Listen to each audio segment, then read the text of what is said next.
हमारी पार्टी महागठबंधन मतलब एनडीए का हिस्सा नहीं रहती है तो हम लोग 50 से ज़्यादा सीटों पे चुनाव लड़ेंगे। अठावले जी को थोड़ा समय नहीं मिल पाया बिहार पे, अब उनकी पूर्ण दृष्टि बिहार पे है और इस बार आगामी चुनाव में आरपीआई पहली बार बिहार में मजबूत स्थिति से चुनाव लड़ेगी और मुफ्त अस्पताल, मुफ्त स्कूल को बनाना, जितने भी समाज, चाहे वो जनरल हो, चाहे वो जनरल हो, माइनॉरिटी हो, सबको एक समान देख के चलना, आरक्षण की रक्षा करना और देश में इस समय जो एक भय का वातावरण कभी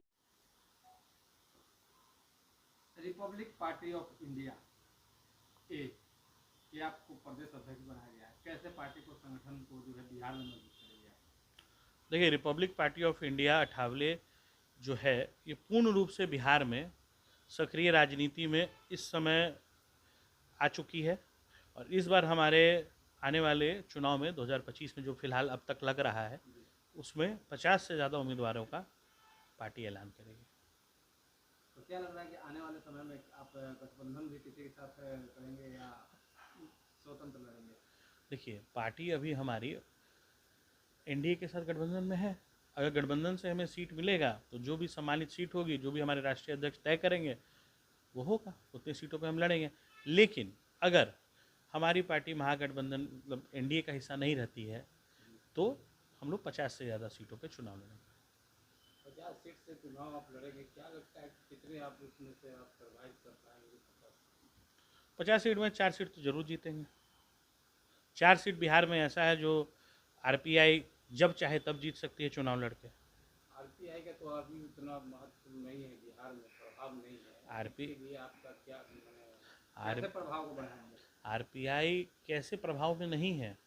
अभी मैंने अपने जिला अध्यक्षों की मीटिंग ली है, उप जिला अध्यक्ष की मीटिंग ली है, किसान मोर्चा की मीटिंग ली है पार्टी बहुत ही मजबूत स्थिति में।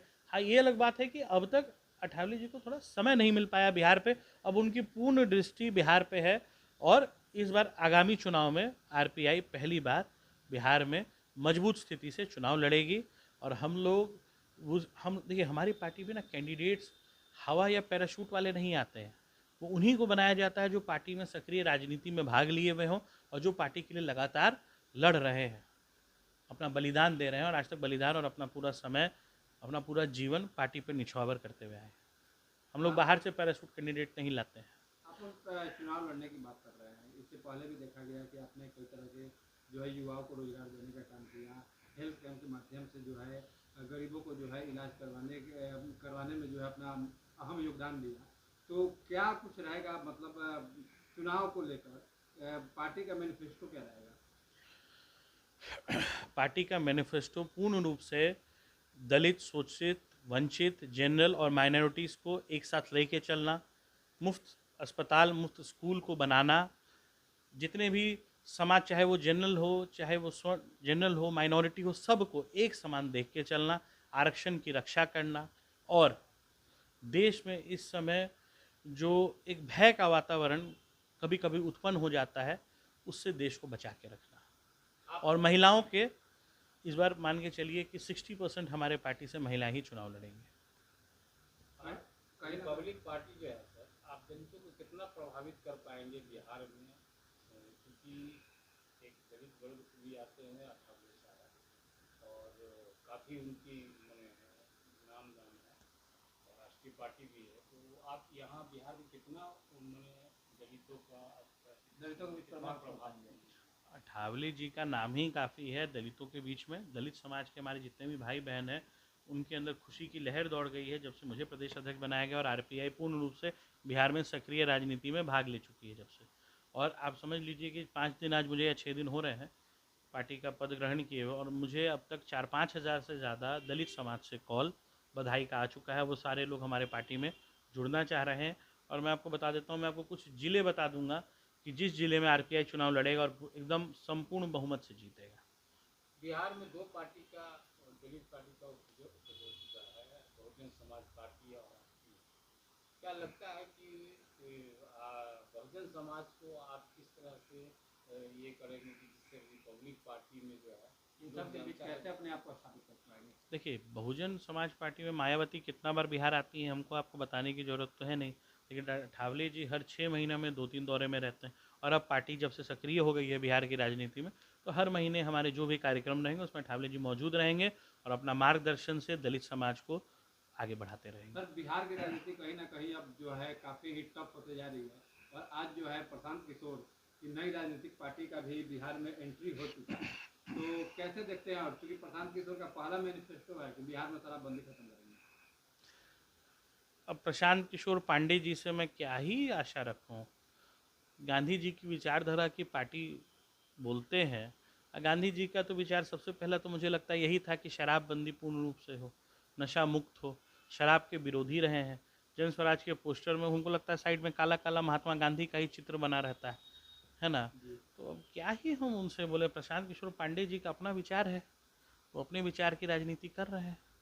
क्या लग रहा है कहीं इनकी पार्टी के आने से जो तीसरा मोर्चा का था वो बुगाहट नहीं शुरू हो गया? अब तो चुनाव होगा तो ही पता चलेगा, लेकिन अब तो हम तो यही कह सकते हैं कि प्रशांत किशोर पांडे जी समझदार व्यक्ति हैं, राजनीतिक चाणक्य कहे जाते हैं। अब राजनीति में कितना असर डालते हैं वो तो जाने महादेव, जाने बजरंगबली, हमको उतना आशा। सर, आप लोग एनडीए गठबंधन में भी हैं। महाराष्ट्र में गौ माता को जो है राजकीय पशु घोषित किया गया है, तो क्या बिहार में लागू होना चाहिए? एकदम लागू होना चाहिए। तो क्या बिहार में इसे स्वीकार किया जाएगा अगर घोषणा होती है? होना चाहिए। अगर हमारी पार्टी में से विधायक जो चुन के आएंगे तो विधानसभा में इस विषय में बात करेंगे। एक आखिरी सवाल होगा, लगातार युवाओं की पहली पसंद धीरे धीरे आप बनते जा रहे हैं, और युवा जो है हमेशा ये पूछते हैं रोजगार, क्या आगे वाला रोजगार मेला आपका कंटिन्यू रहेगा? बच्चों को जो रोजगार रवि नारायण सिंह का रोजगार मेला अब RPI के रोजगार मेला के नाम से सदैव कंटिन्यू रहेगा, और जब तक रवि नारायण सिंह जीवित है लोगों को रोजगार मिलते रहेगा। और अब हमारी पार्टी के माध्यम से ये मिलेगा। तो क्या 2025 में विधानसभा चुनाव में प्रदेश अध्यक्ष भी हैं आप? तो क्या चुनाव में बांकीपुर से जो आप घोषणा किए थे कि बांकीपुर से आप आ रहे हैं, तो क्या बांकीपुर से आप आएंगे या नहीं आएंगे? आला कमान इसे डिसाइड करेगा, जाने महादेव। विधानसभा चुनाव में प्रदेश अध्यक्ष भी हैं आप? तो क्या चुनाव में बांकीपुर से जो आप घोषणा किए थे कि बांकीपुर से आप आ रहे हैं, तो क्या बांकीपुर से आप आएंगे या नहीं आएंगे? आला कमान इसे डिसाइड करेगा, जाने महादेव। क्योंकि बांकीपुर के लगभग लोग की अब चाहत है कि रवि नारायण सिंह चाहिए। ये बोलने के लिए आपका बहुत बहुत धन्यवाद। और हाँ ठीक है, प्रेम है भाइयों का। और देखिए ये हमारे राष्ट्रीय अध्यक्ष तय करेंगे कि रवि नारायण सिंह चुनाव कहाँ से लड़ेगा, और इस पर मैं कोई कमेंट नहीं कर सकता। कल से दुर्गा पूजा की शुरुआत हो रही है, क्या कुछ संदेश देंगे बिहार वासियों को? मेरे सारे भाइयों एवं बहनों को, समस्त बिहार वासियों को, समस्त देशवासियों को मेरी तरफ से नवरात्रि एवं दुर्गा पूजा की ढेर सारी शुभकामनाएं। आपका भाई रवि नारायण सिंह सदैव आपके साथ है। अगर आप में से कभी भी किसी को कोई भी आवश्यकता पड़े तो मुझे बेझिझक कॉल करें, और हमारे पार्टी का नंबर और मेरा नंबर एक ही है, 9304277855। आप मुझे इस पर एक मिस कॉल भी मारेंगे तो मैं आपसे संपर्क साध लूँगा। प्रणाम।